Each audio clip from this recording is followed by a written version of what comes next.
الشيطان الرجيم بسم الله الرحمن الرحيم الحمد لله رب العالمين والصلاة والسلام على خير خلقه طبيب قلوب المؤمنين حبيب إله العالمين شفيع المذنبين رحمة للعالمين مولانا ومولى الكونين جد الحسن والحسين سيدنا ومولانا أبي القاسم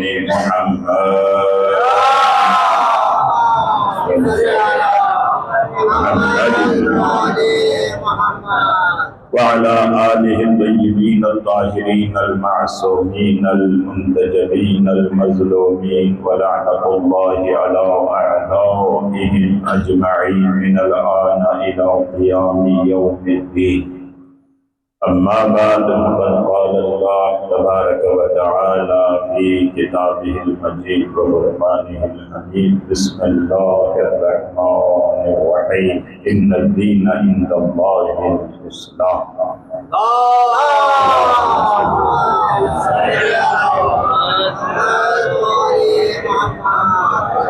برائے خوشنودی امام زمانہ علیہ الصلوۃ والسلام آواز بلند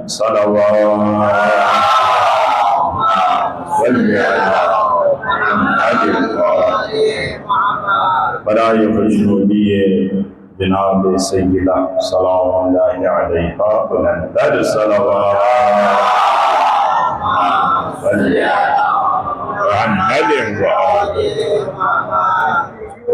ماشاءاللہ مجمع کے حساب سے صلوات کے آواز کمزور ہے. آپ تمام مومنین مومنات کی صحت و سلامتی کے لیے باری دیگر صلوات.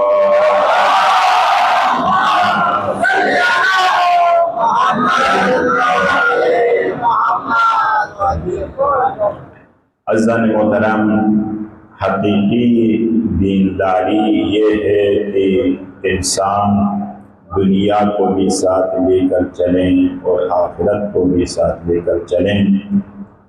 مادیت کی طرف بھی انسان کی نگاہیں ہو اور روحانیت کی طرف بھی انسان کی نگاہیں ہو.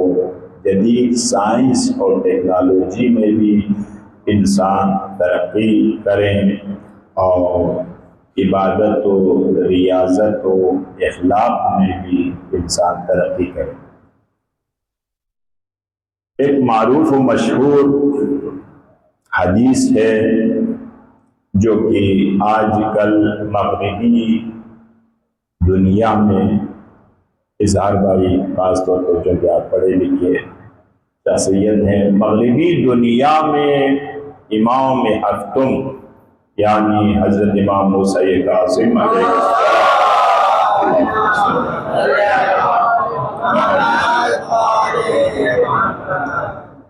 کہ اس فرمان پر ریسرچ اور تحقیق ہو رہی ہے، اور وہ یہ ہے کہ 24 گھنٹوں کو ہم کیسے گزاریں. اب خاص طور پر آپ میں سے جو نوجوان طبقے کے لوگ، کیا اسی کا نام زندگی ہے؟ 24 گھنٹے ہم موبائل فون کے لیے اپنی زندگی کو وقف کریں. گویا ایک مغناطیس کی مانند ہے موبائل فون، جس سے چھٹکارا حاصل کرنا تقریباً ناممکن ہو. تو اسی کا نام زندگی ہے. دنیا میں وہی قومیں ترقی کر سکتے ہیں جن کے پاس وقت کی قدر و قیمت، اور اس میں ہر چیز میں بیلنس کا ہونا ضروری ہے. مثلا آپ فرض کریں نماز صبح 2 رکعت ہے. اب آپ جتنا بھی زور لگا لیں، نہیں میں تو متقی ہوں، پرہیزگار ہوں، حافظ کل قرآن ہوں، نماز صبح 2 رکعت میرے لیے کم ہے، میں 4 رکعت پڑھوں، اس کو کوئی چینج نہیں کر سکتا. نظم و ضبط عبادت کے اندر بھی، یہاں تک عبادت کے اندر بھی نظم و ضبط، وہی قوم جو ہے ترقی کر سکتے ہیں۔ مثلا مجلس کتنے بجے شروع ہوگی سب کو پتا ہو، اور کتنے بجے ختم ہوگی وہ بھی سب کو پتا ہو۔ یہ عبادت کے اندر جو ہے نظم و ضبط۔ بعض دفعہ کیا ہوتا ہے مجلس تو شروع ہو جاتی ہے لیکن کتنے بجے ختم ہوگی یہ پتہ نہیں۔ نظم و ضبط اور شعائر اللہ کی بجاوری کے لیے بھیا بھائی آپ تھوڑا سا آگے تشریف لائیں، اچھا رہے گا مل کے درود بھیجیں محمد و آل محمد صلی محمد۔ کیونکہ بعض مخلص سننے والے لوگ ہیں تو ان میں صدقے صاحب بھی ہے اور ہمارے بہترین دوست رمضان بھائی بھی تشریف لائے ہیں۔ آپ سے بھی گزارش ہے اگر زحمت نہ ہو تھوڑا آگے تشریف لائیں اور مل کے درود بھیجیں محمد صلی علی محمد و آل محمد۔ تو عزیزان محترم، امام ہفتم علیہ السلام کا فرمان ہے، اس کو میں خلاصہ کر کے بیان کروں گا۔ 24 گھنٹوں کو 4 حصوں میں تقسیم تو 6 گھنٹے توجہ ہے نا جی، 6 گھنٹے۔ ایک حصہ ساعتن بکسب المعاش، ایک حصے کو رزق حلال کے حصول کے لیے مختص۔ آپ دیکھو روایات اہل بیت میں ہے مومن کے لیے قصد قربت کی نیت سے بازار جانے کی فضیلت ایسا ہی ہے جس طرح مسجد میں جانے کی فضیلت۔ آپ جس پر ماشاءاللہ آج فوج کے بھی آفیسر یہاں تشریف فرما ہے اور ایس ایچ او صاحب بھی یہاں تشریف فرمائے۔ دیکھو آپ لوگ اپنے آفس میں تشریف لے جاتے ہیں قربتاً اللہ کی نیت سے، تو گویا آپ مسجد میں بیٹھے ہو۔ یہ ہے مکتب اہل بیت۔ انسان کی نیت ہونی چاہیے قربتاً اللہ کی نیت سے۔ آپ فوج میں ڈیوٹی سر انجام دے رہے ہیں، پولیس میں ڈیوٹی سر انجام دے رہے ہیں، آپ بزنس مین ہیں، سیاستدان ہیں، لیکن وہ تمام لمحات جو ہے عبادت الہی میں شمار۔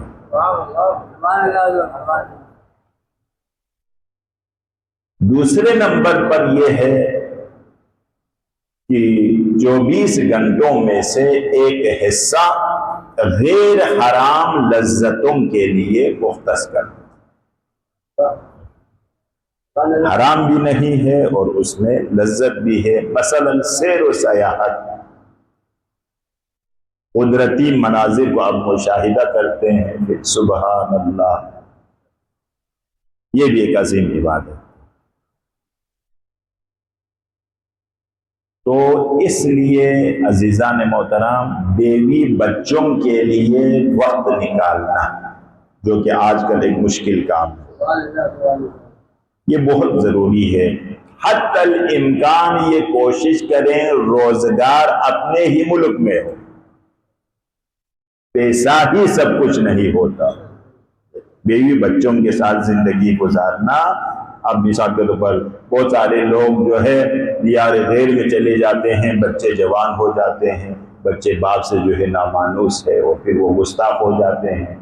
پیسے تو بہت زیادہ کما کے لائے لیکن بچوں سے جو ہے مانوس نہیں۔ توجہ ہے نا جی؟ تو یہ روایات اہل بیت ہے، اس کو ذرا غور سے سنیں۔ ہمارے خواتین بھی یہاں تشریف فرما ہے، وہ لوگ بھی غور سے سنیں۔ مجلس کا مقصد یہ ہے کہ یہاں سے کوئی نہ کوئی پیغام لے کر، اصل مجلس کا مقصد یہی۔ تو روایات اہل بیت میں ہے تھوڑی دیر کے لیے بیوی کی تعریف کرنا، خانہ خدا میں مکمل 1 مہینہ اعتکاف میں بیٹھنے کا ثواب۔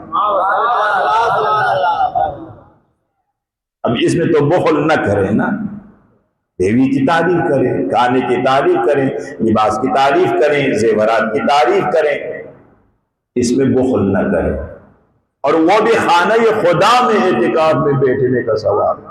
اسلام کی عبادت کے حصوں کو سمجھنے کی ضرورت ہے۔ عموماً ہم مسجد میں 2 رکعت نماز پڑھتے ہیں تو اسی کو عبادت سمجھتے ہیں، حقوق اللہ کی بجاوری کو ہم عبادت سمجھتے ہیں، حقوق العباد کی بجاوری کو عبادت نہیں سمجھتے ہیں۔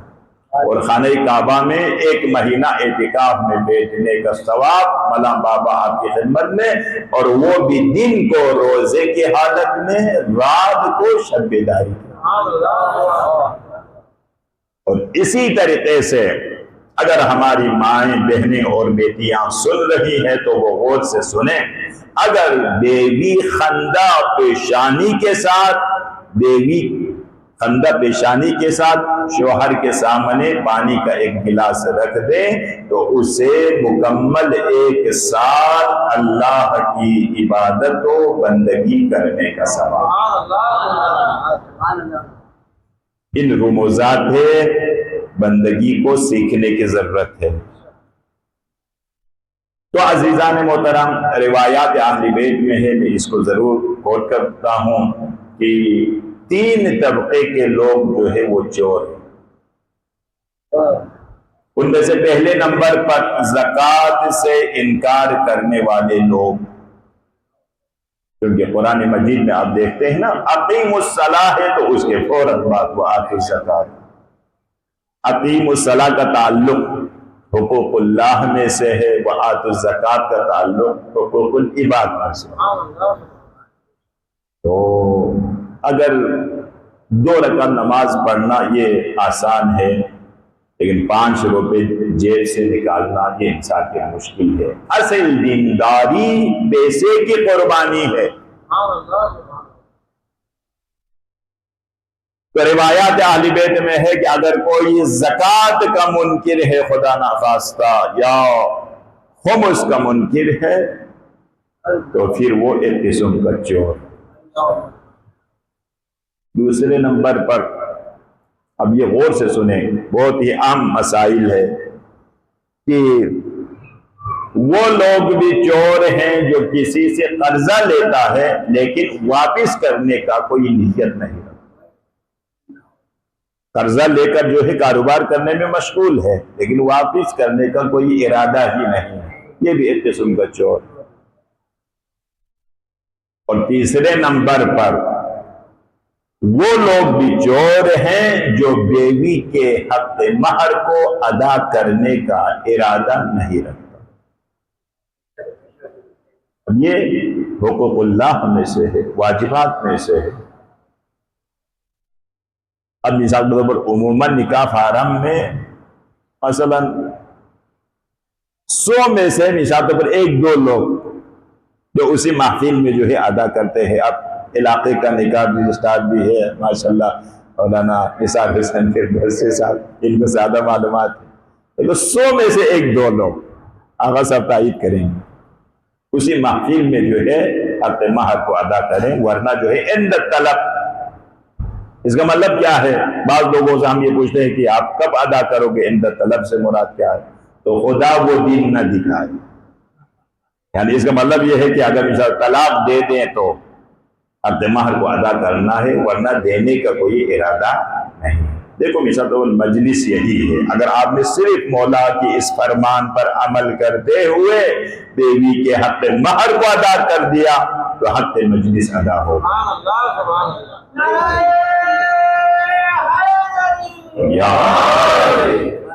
کیونکہ مجلس جو ہے کردار کی بلندی کا نام ہے، اپنی کردار میں تبدیلی لائیں۔ شب عاشور سید الشہداء نے چراغ کو گل کر دیا، اور اس میں ہمارے لیے بہت بڑا پیغام ہے۔ مولا نے فرمایا میرے سامنے جنت کا دروازہ کھلا ہے، باب شہادت کا در کھلا ہے، لیکن یہ ان لوگوں کے لیے ہے جن کے ذمے کسی کا قرضہ نہ ہو۔ اگر کسی کے ذمے کسی کا قرضہ موجود ہے تو وہ لوگ چلے جائیں، کہ حقوق العباد جو ہے اس حد تک۔ تو تیسرے نمبر پر 24 گھنٹوں میں سے ایک حصہ اپنے مخلص دوستوں کے لیے وقف کریں۔ آپ ایک برادر ایمانی سے ملنے کے لیے ایک وقت کو جو ہے آپ مختص کر دیتے ہیں، یہ بھی ایک عظیم ترین عبادت ہے۔ اب مثال تو جو غریب طبقے کے لوگ ہیں وہ لوگ بھی غور سے سنیں.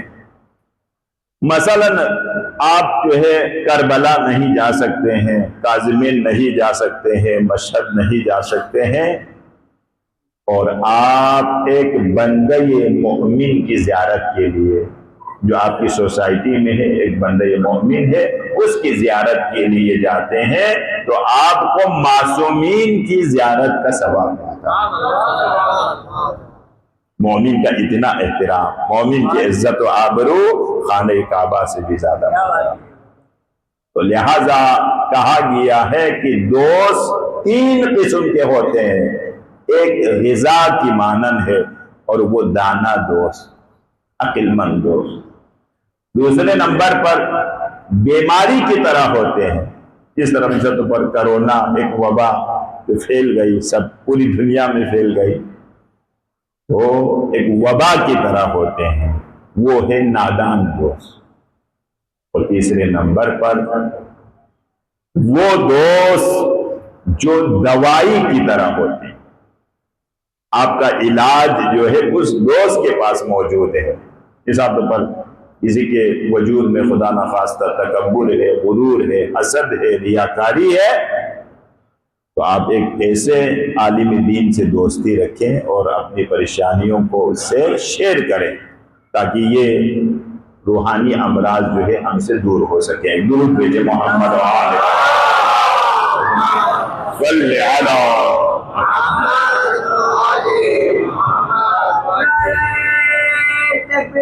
اللہ یا رسول اللہ یا اللہم صلی علی محمد. اور چوتھے نمبر پر یہ ہے 24 گھنٹوں میں سے ایک حصے کو مناجات الہی کے لیے وقف کرنا. اب اس کے مختصر میں وضاحت کرنا چاہتا ہوں. عموماً ہمارے معاشرے میں دعا کا کلچر بہت زیادہ ہے. دعائی ندبہ ہے، دعائی کمیل ہے، دعائی یستشیر ہے، دعائی مجیر ہے، اور جس کو پڑھتے رہتے ہیں سب لوگ. لیکن مناجات کا کلچر نہ ہونے کے برابر ہے. اگر آج کے اس مجلس میں آپ نے اسی نقطے کو حاصل کر لیا تو اس کا مطلب ہے آپ نے حق مجلس ادا ہو گئی. تو وہ کیا ہے عزیزان محترم؟ دعا اور مناجات میں فرق ہے. اس کو ذرا غور سے سنیں، توجہ جو بھیا. دعا اور مناجات میں فرق ہے. دعا یہ ہے اپنی پریشانی کو خدا کے سامنے بیان کرنا، اپنی حاجت کو خدا کے سامنے بیان کرنا، اور اپنی بیماری کو خدا کے سامنے بیان کرنا، اپنی بے روزگاری کو خدا کے سامنے بیان کرنا. یہ ہے دعا.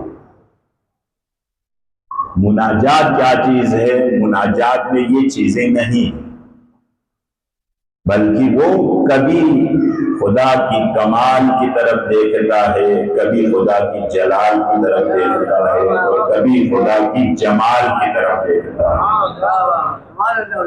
ذاتی کوئی غرض ہوا. ماشاءاللہ راجہ بھائی بھی تشریف لائے ہیں، مل کے درود بھیجے محمد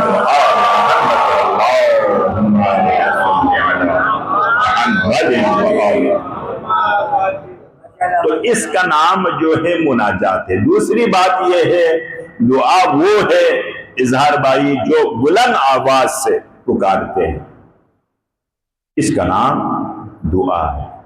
مناجات سرگوشی کرتے ہیں، جس طرح آپ خاموشی سے سرگوشی کرتے ہیں، اس کو جو ہے مناجات. 3 مرحلہ ہے. مناجات دوسرے لفظوں میں ذکر خفی ہے. ذکر خفی کا مطلب کیا ہوتا ہے؟ یعنی خاموشی سے خدا کو یاد کرنا. ایک مرتبہ مثال طور پر سب مل کے پڑھیں، بلند آواز سے پڑھیں. یہ کلچر ہمارے معاشرے میں عام ہے. توجہ چاہتا ہوں، لیکن ذکر خفی یعنی خاموشی سے خدا کو پکارو. یہاں تک ایک دفعہ آپ گفتگو کرتے ہیں، دوسرا انسان آپ کی گفتگو کو سنتے ہیں، آپ تیزی کے ساتھ بولتے ہیں، بلند آواز سے بولتے ہیں، کوئی آپ کی آواز کو سننے میں مشغول. دوسرا مرحلہ یہ ہے آپ گفتگو کر رہے ہیں، آپ کی آواز کو صرف آپ سنتے ہیں، توجہ سے سنتے، صرف آپ سنتے ہیں. اور تیسرا مرحلہ وہ ہے کہ چونکہ آپ کی زبان خاموش ہے اور آپ کی دل کی آواز کو صرف خدا سنتا ہے. یہاں تک کرامن کاتبین جو دو فرشتے ہمارے ساتھ ہیں، وہ لوگ جو ہے ان الفاظ کو سنتے ہیں جو زبان سے ادا ہوتا ہے. تو مناجات کیا ہے؟ کرامن کاتبین کے بھی نظروں سے پوشیدہ ہے. اللہ اکبر. کرامن کاتبین کے بھی نظروں سے پوشیدہ ہے، صرف خدا اور بندے کے درمیان. دیکھ اس کو جو ہے مناجات کا ہے. آیت اللہ حسن زادہ آملی انہوں نے اپنے انداز میں جو دعا کی، ایک تو ائمہ معصومین کی دعائیں ہیں، یعنی یہ ہے مناجات. اس میں ایک جملہ یہ ہے، آیت اللہ حسن زادہ آملی بہت بڑے عارف اور فقیہ گزرے ہیں، تو اس میں ایک جملہ بہت ہی غور طلب ہے، اور وہ یہ ہے، پروردگار تو مجھے بخش دے. توجہ ہے نا جی زیدی صاحب، پروردگار تو مجھے بخش دے کہ میں نے مدت مدید تک تیری مقدس ذات کو بلند آواز سے پکارا. اللہ اکبر. اس پہ معافی مانگی، کیونکہ بلند آواز سے اسے پکارتے ہیں جو دور ہو. تیری مقدس ذات تو شہرگ حیات سے بھی زیادہ ہے. وَنَحْنُ أَقْرَبُ إِلَيْهِ مِنْ حَبْلِ الْوَرِيدِ، تو ماحول شہرگ حیات سے بھی زیادہ قریب ہماری ذات. بس ذکر خفی وہ ہے جس میں انسان کی زبان خاموش ہے، دل خدا ہے. تو اس لیے حضرت زکریا علیہ السلام کے بارے میں قرآن کی آیت ہے، اذ نادا ربہ نداء خفیا. حضرت زکریا نے خاموشی سے خدا نداء خفیا، خاموشی سے خدا کو. ایک بندہ مومن دیکھو خدا کو اہمیت دے دے، بہت معذرت کے ساتھ شادی بیاہ کے مواقع پر پردہ کرنے والی خواتین بھی بے پردہ نظر آتی ہیں، اور عموماً دلہن شادی کی رات میں، اب یہ ہماری ماؤں بہنوں بیٹیوں کے لیے پیغام ہے، عموماً دلہن شادی کی رات میں نماز نہیں پڑھتی ہے تاکہ میک اپ خراب نہ ہو. انسان کی زندگی کی شروعات خدا کو ناراض کر کے ہو جائے تو کیا وہ شادی کامیاب ہو جائے؟ توجہ چاہتا ہوں. پروردگار دو عالم کے اسماء حسنا میں سے ایک جو ہے وہ الودود. کیا ہے جی؟ الودود. الودود کا مطلب یہ ہے محبتیں تقسیم کرنے والے.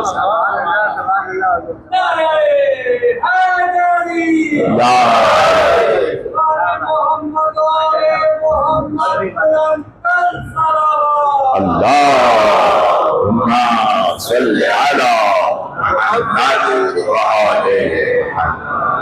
اگر دلہن یہ چاہتی ہے کہ سسرال والوں میں ان کی رسپیکٹ ہو، ان کی عزت ہو، تو خدا کی محبت دل میں ہے تو وہ ہر دل عزیز ہو جائے.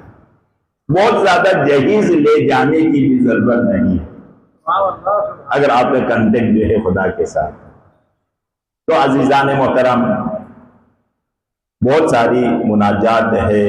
کوہ طور پہ حضرت موسیٰ کی مناجات، کتاب زبور میں حضرت داؤد کی مناجات، مناجات شعبانیہ امام امیر المومنین حضرت علی بن ابی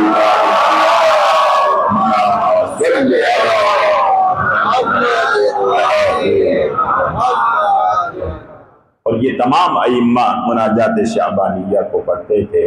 اور اس سے بالغ تر مفاتیح الجنان میں امام سجاد علیہ السلام کی 15 مناجات. اللہم صلی علی محمد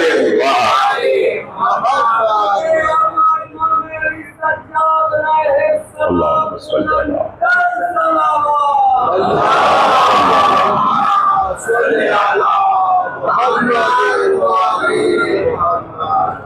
15 مناجات زیدی صاحب مفاتیح الجنان میں چوتھے امام کی مناجات.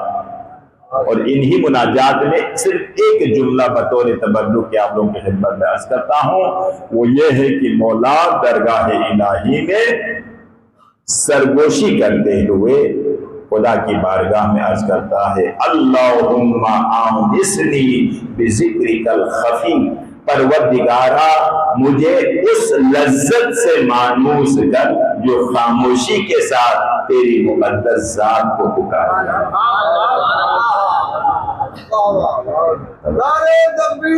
اللہ اکبر، یا رسول اللہ،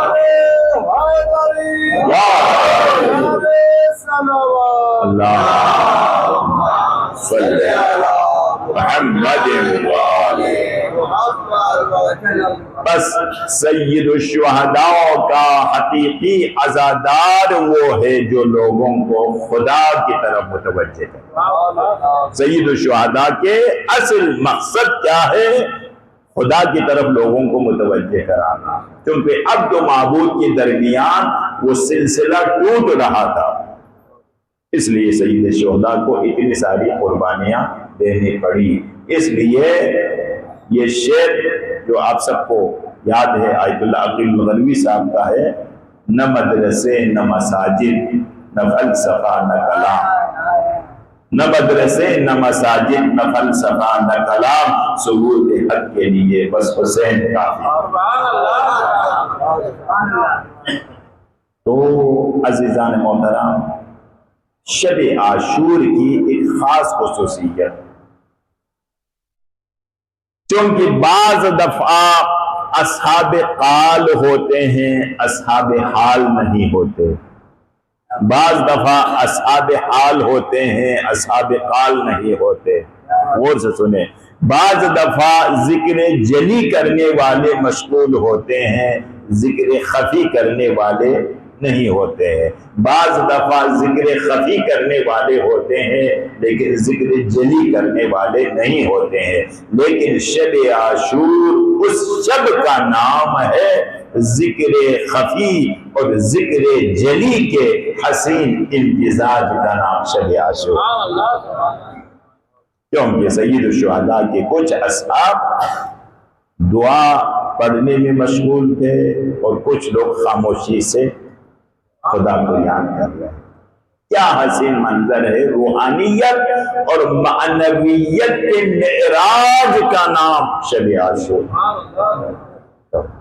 روحانیت اور معنویت جب اپنی بلندی پر ہو تو اس کا نام جو ہے شب عاشور. تو جس امت کے سامنے شب عاشور ہو اور وہ امت جو ہے ذکر خفی سے مانوس نہ ہو. ایک مختصر واقعہ اگر آپ لوگ سننے کے موڈ میں ہے، درود بھیجے محمد آل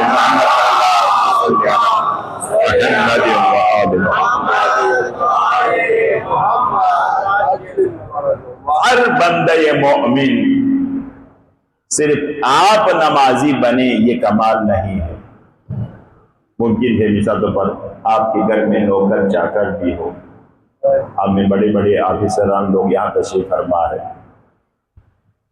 آپ کا کمال یہ ہے کہ آپ کے گھر میں نماز پڑھنے کے لیے آفیسر سے لے کر نوکرانی تک سب کے سب پابند نماز. آپ اپنی نوکرانی کی شخصیت کو بنانے کے لیے بھی دلچسپی لے لیں، ان کی شخصیت کو بنائیں، جس طرح جناب سیدہ نے بی بی حفصہ کی شخصیت کو بنایا. اللہم صلی علی محمد وآل صلی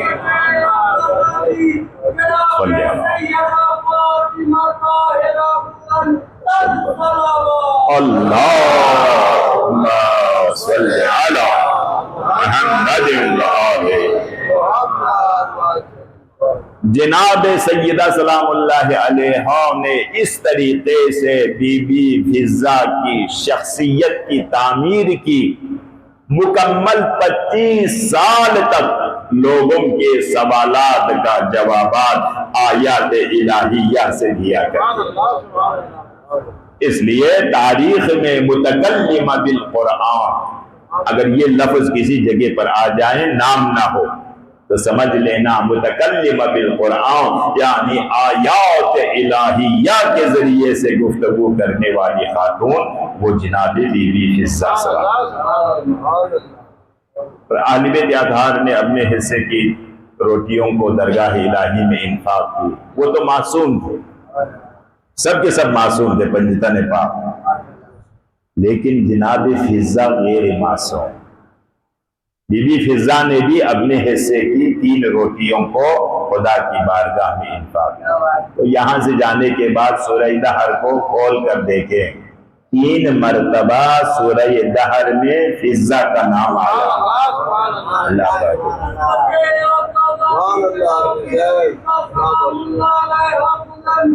صلوات اللہم صلی علی محمد وآلہ.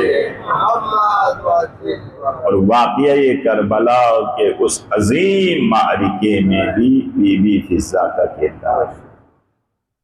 تو شخصیت کی تعمیر جو ہے اس طریقے سے کی، اتنی ساری مشکلات و مسائل برداشت کرنے کا حوصلہ ایک کنیز کے وجود میں ہوتا.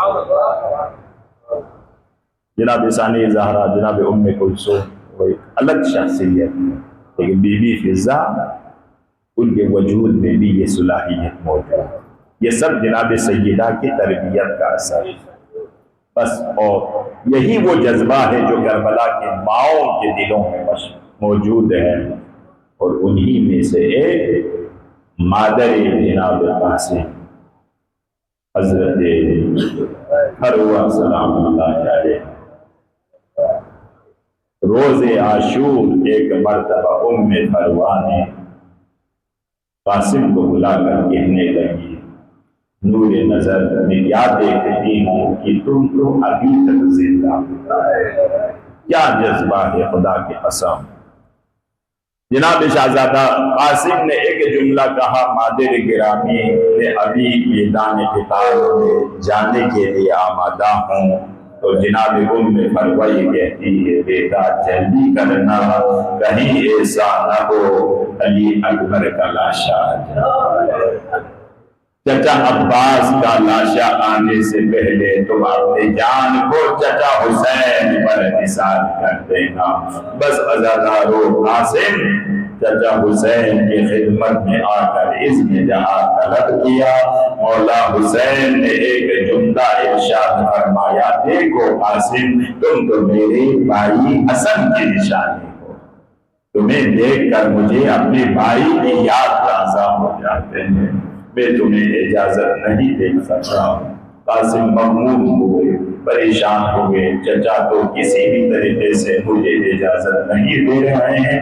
اچانک خیال آیا، جب بابا مدینے سے دنیا سے جا رہے تھے، وقت آخر مجھے بلایا، تو کہا بیٹا قاسم جب بھی زندگی میں مغموم ہو جائے، پریشان حال ہو جائے تو تم اس تعویذ کو کھول دے۔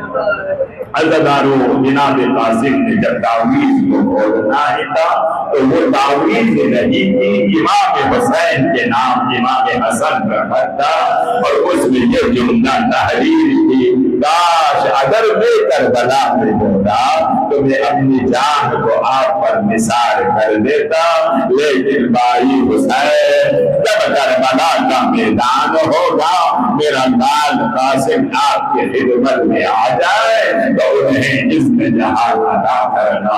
ایک مرتبہ قاسم نے کہا چچا جان میں آپ کو اپنی پدر گرامی کے روح کا واسطہ دیتا ہوں، اب مجھے آپ مرنے کی اجازت دیجیے۔ بس عزادارو سید الشہداء نے ایک چھوٹی سی تلوار قاسم کے حوالے کر دیا، گھوڑے پر سوار کرایا اور ایک مرتبہ یہ جملہ کہا، دیکھو قاسم بار بار چچا کی طرف دیکھتے ہوئے جانا۔ حسین ایک ٹیلے پہ چڑھ کے قاسم کی جہاد کو دیکھنے میں مشغول ہو گئے، زینب درے خیمہ سے حسین کی طرف دیکھنے میں مشغول ہے، فروا خیمے کے اندر سے زینب کی طرف دیکھنے میں مشغول ہے۔ بس عزادار ہو قاسم نے کبھی میسرا پر حملہ کیا، کبھی میمنہ پر حملہ کیا۔ دشمن یزید میں سے کسی نے کہا ارے یہ تو 13 سال کا بچہ ہے، قربان جانیے شہزادہ قاسم کا جملہ کیا تھا؟ جملہ یہ تھا دیکھو اپنے کم سن تو ضرور ہوں، علی جیسے شجاع کا پوتا ہوں، عباس جیسے غازی کا بھتیجا ہوں، اگر ہاشمی شجاعت کا جوہر نہ دکھاؤ تو مجھے قاسم نہیں کہنا۔ بس عزادارو لشکر یزید نے چاروں طرف سے قاسم کو اپنی حصار میں لے لیا، کسی جگہ سے تیر تو کسی جگہ سے نیزہ، اور ایک ظالم نے نوک نیزہ سے جناب شہزادہ قاسم کی طرف اشارہ کرنا تھا۔ ایک مرتبہ عزادارو قاسم گھوڑے سے گرے، حسین ٹیلے سے گرے، زینب در خیمہ پر گری، ام فروا سجدے میں گری، انا للہ و انا الیہ راجعون۔ 10 عزادارو جزاکم اللہ۔ حسین لاشِ قاسم پر پہنچے، لیکن کس طریقے سے پہنچے؟ حسین ابن علی فرماتے ہیں میری کمر جھک گئی ہے، دنیا نظروں کے سامنے تاریک ہو گئی ہے، بس تم مجھے چچا چچا کہہ کر پکارو، میں اسی آواز کے سہارے تمہارے بالین تک پہنچ جاؤں گا۔ ایک مرتبہ قاسم کی کمزور آواز آ رہی تھی، چچا جان جلدی کیجئے، جلدی کیجئے، میں کوفہ و شام کے دوڑوں کے ٹاپوں کے نیچے پامال ہو رہا ہوں۔ 10 عزادارو حسین لاشِ قاسم پر پہنچے، کیا دیکھا؟ جس طریقے سے مچھلی خشکی پہ تڑپتی ہے اسی طریقے سے لاشِ قاسم تڑپ رہا تھا۔ حسین لاشِ قاسم کو اٹھا نہ سکے تو لاش مکمل طور پر پامال ہو گیا تھا۔ حسین نے اپنی دامن عبا کو بچھا دیا، لاش کے ٹکڑوں کو اٹھا کر اس عبامے میں رکھنا شروع کر دیا، اور ایک مرتبہ خیمگاہ کے قریب پہنچے، بہن زینب سے کہا بہن زینب قاسم کا لاشا آیا ہے، ذرا ام فروا کو سہارا دیجیے۔ بس عزادارو ایک مرتبہ ام فروا سوال کرتی ہے مولا کیا بیوہ کی قربانی قبول ہو گئی ہے؟ حسین ابن علی نے کہا آپ کی قربانی ایسی قبول ہو گئی ہے جس طرح کسی کی قربانی قبول نہیں ہوئی۔ 10 عزادارو مسائل کا آخری جملہ ہوتا ہے، لمحات بڑی تیزی کے ساتھ گزر جاتے ہیں، نہ جانے آئندہ سال تک ہم زندہ بھی رہے یا نہ رہے، ان لمحات کو قدر کے نگاہ سے دیکھے۔ سید الشہداء نے کیا کیا؟ ایک مرتبہ لاش قاسم کو اٹھا کر لائے، جناب زینب کے خیمے کے قریب رکھا، پھر تھوڑی دیر میں لاش علی اکبر کو اٹھا کر لائے، جناب زینب کے خیمے کے قریب رکھا۔ حسین ان دونوں لاشوں کے درمیان میں آ کر بیٹھ گئے۔ سید الشہداء نے اپنے ایک دست مبارک کو لاش قاسم پہ رکھا، دوسرے دست مبارک کو لاش اکبر پہ رکھا۔ ابو حسین نے فریاد بلند کی زمین کربلا میں، واہ غربتا پروردگار تو گواہ رہنا، نہ میرا اکبر باقی رہا نہ میرا قاسم باقی رہا۔ ماتم حسین